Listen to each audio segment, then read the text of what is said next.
نئے الیکشنز کے لیے پی ٹی آئی کی نئی مہم۔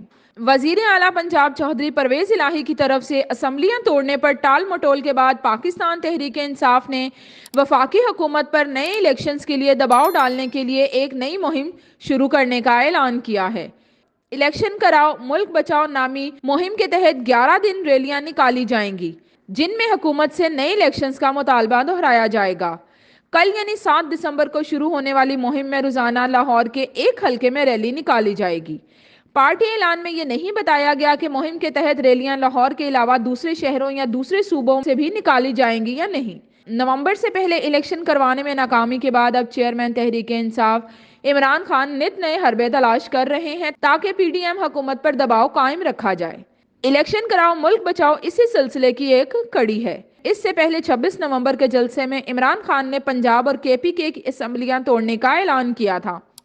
ق لیگ اور چودھری پرویز الہی کی مشاورت کے بغیر کیے جانے والے اس اعلان کا بھی کوئی نتیجہ نکلنے کا امکان کم ہے۔ چودھری پرویز الہی اپنے انٹرویوز میں کہہ چکے ہیں کہ انہوں نے عمران خان کو اسمبلیوں کا خاتمہ مارچ تک ملتوی کرنے پر راضی کر لیا ہے۔ مارچ کے بعد پرویز الہی ایک نیا بہانہ بنا کر اسمبلیوں کا خاتمہ ٹالنے کی کوشش کریں گے۔